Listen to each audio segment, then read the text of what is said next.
Edward here from earviewer.com. I have another video for you. I'm just getting back from taking a little break after the Time Sensations project, which is pretty typical.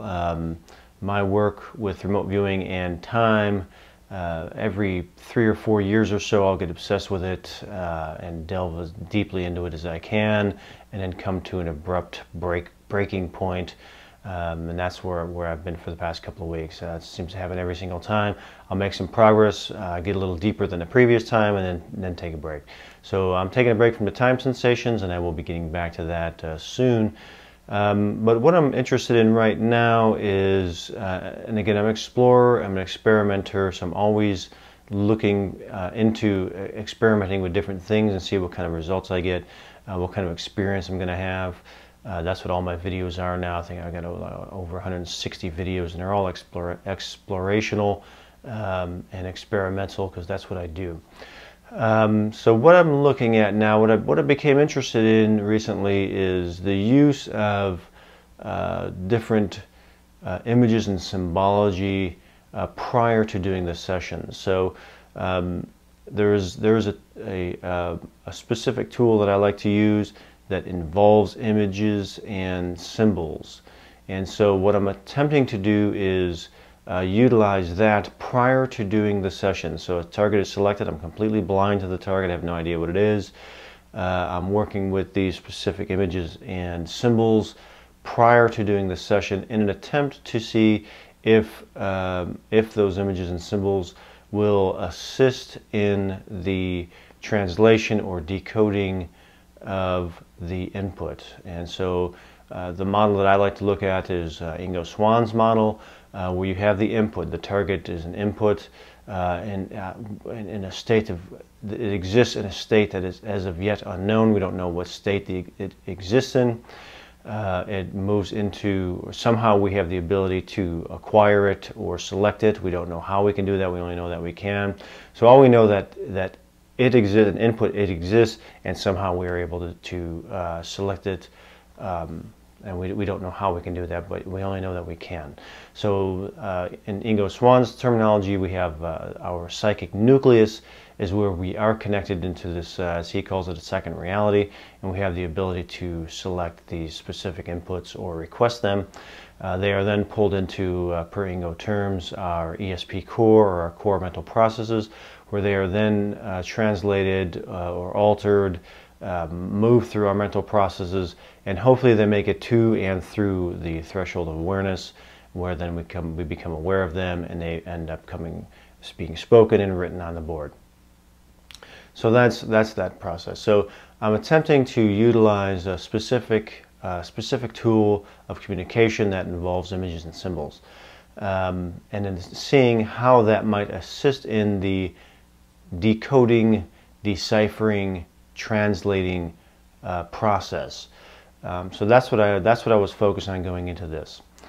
So I hope you find it interesting. And again, anybody who, for all the people who have contributed to my Fund Me page, thank you so much. Again, this is a lifestyle for me. This is my life's work. It's not a hobby for me. This is a major part of my life. So if anybody does want to make a obligation-free contribution to my work, I set up a paypal.me/Edward Reardon funding page, and for all those who have contributed generously, I want to thank you very much. It's very helpful. So if anybody wants to contribute, thank you very much. And so that's what this is about. I'm going to continue working with this, and again, my objective is to see if another communication system, another symbol-based communication system, can affect my ability to decode and decipher these inputs. In that below the threshold of awareness, as I've experienced it, the communication system there is image-based, symbol-based, archetype-based. It's a completely different type of communication system than the one that I'm using right now, speaking to this camera. And so that's what I'm exploring right now. I hope you find it interesting, and many, many, many more to come. 7731. 7731. Round, flat, big, open, outside, wide, angular, dense, moving, slow, winding, narrow, bright, curving, large. I'm getting something that I'm getting a kind of a dimensional sensation of something structural.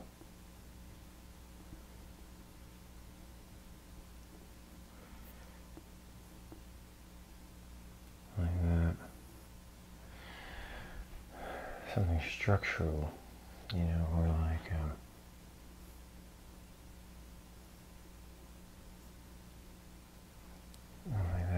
Structural.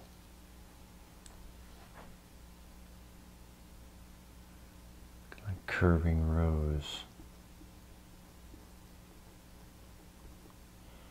They're solid, even stony.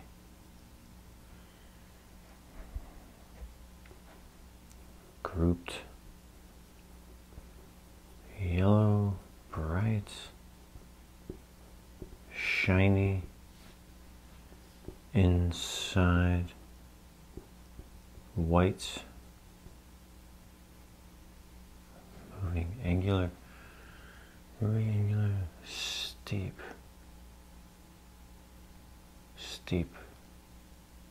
down, around, in, close, sloping,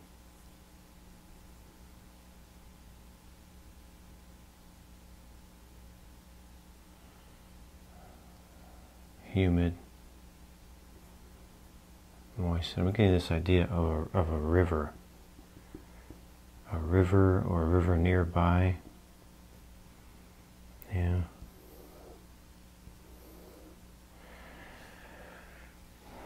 A river nearby. This is giving me the comparator.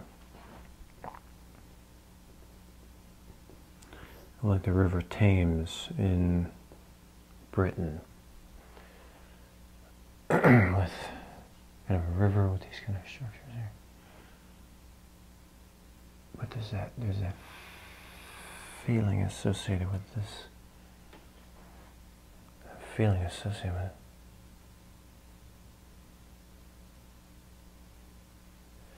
Like a water moving through.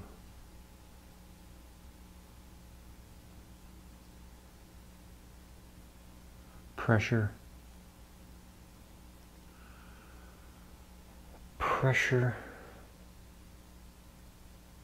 Build up.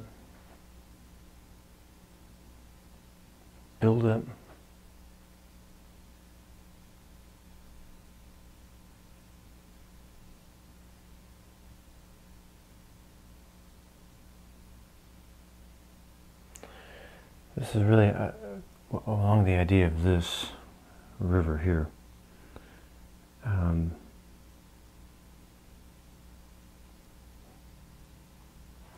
It's kind of like this, you know, where it comes up against something here.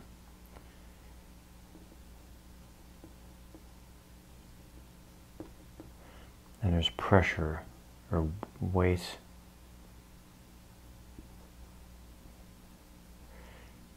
Here.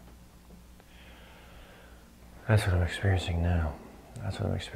Like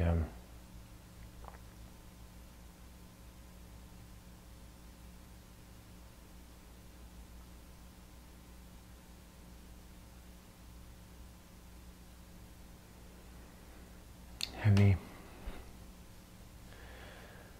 like this, coming up against, you know, there's pressure,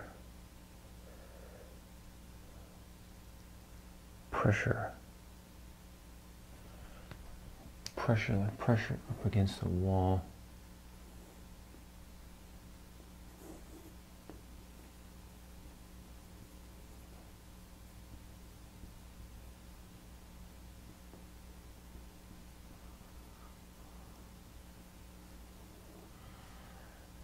here.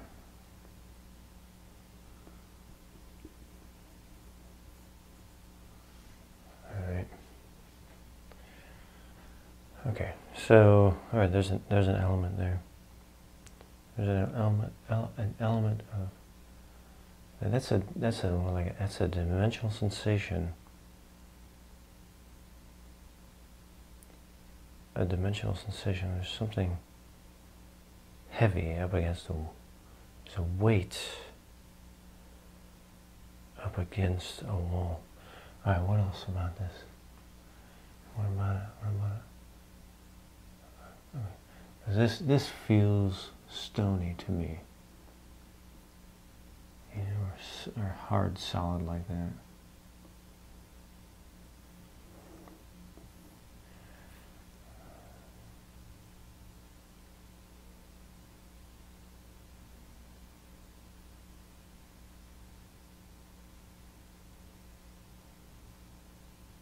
The idea here is that this is water,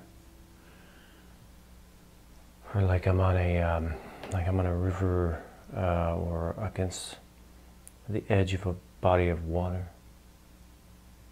Edge of a body of water.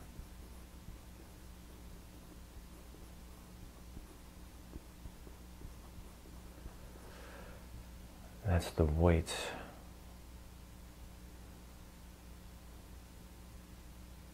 The weight of it.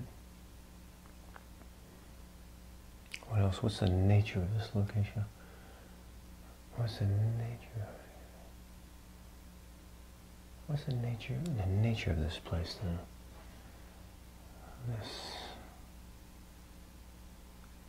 The nature of this.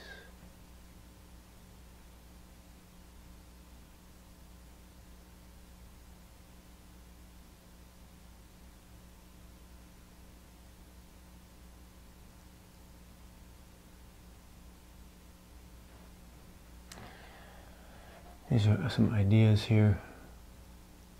Historic.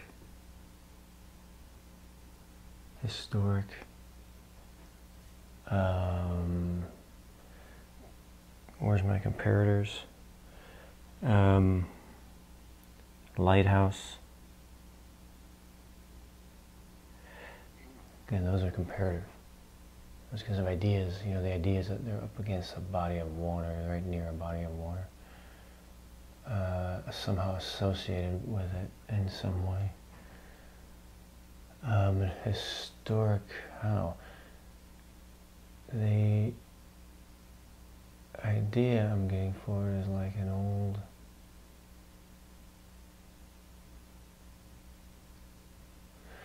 historic in like, you know, old battle area. An old battle area. You know, that kind of thing. Historic in that way. You know. But if feel, well, here's the feel of it. Historic is in the feedback photo is shows what it was. You know, like past its heyday kind of thing. Past its own height.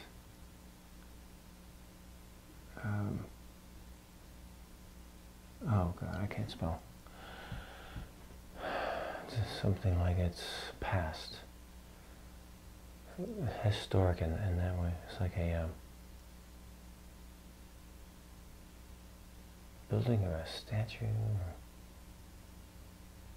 yeah, building or statue.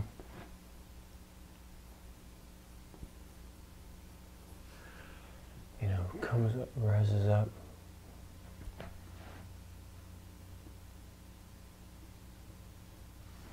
Rises up. Tall.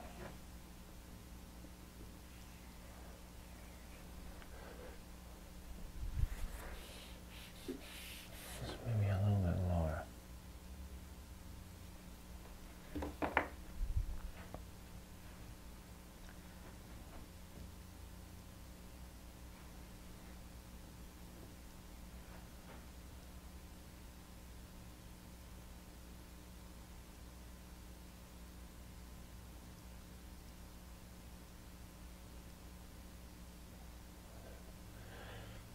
call it over there? Big Ben?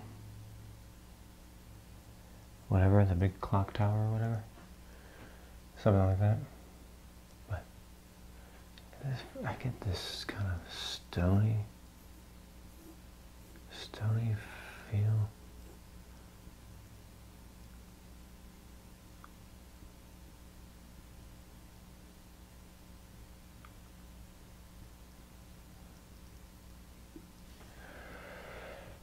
That kind of feel to it.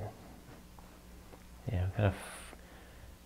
I mean, this could be a default interpretation, but it feels kind of British, or colonial, or something like that. Or it traces back to Britain or something like that, or Europe, something along those lines. But area, yeah.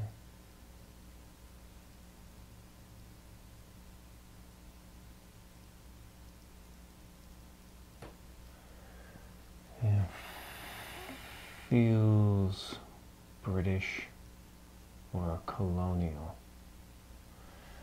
that kind of thing.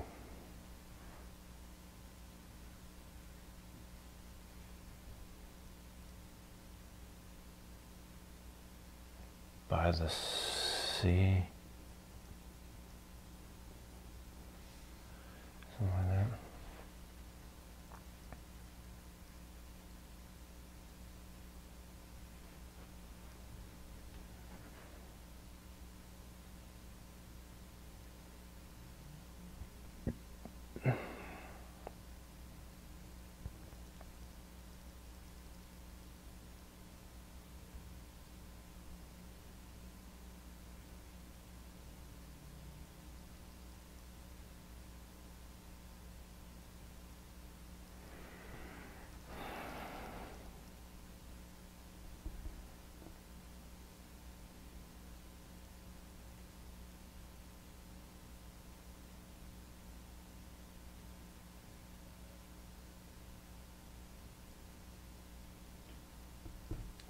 Yeah.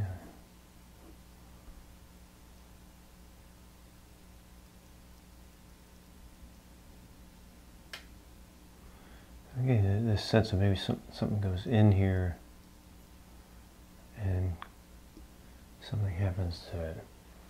Maybe there's something that goes down as well.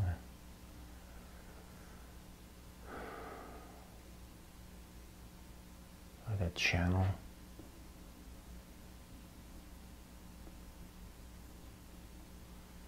Like a channel.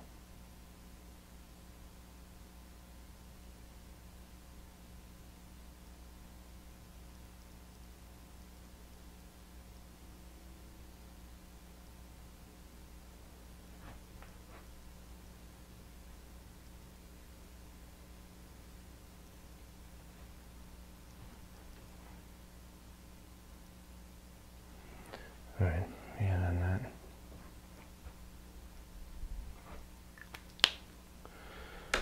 Main sensation is something heavy. I can still feel it now. Something heavy up against like a solid, and it feels like the weight of water. Heavy water up against something tall. It has that, I mean, this idea, this feeling of it is like it's something old, an older built, like a dam or a canal or a channel. Stretches right on the edge of a water edge, on a water edge. All right.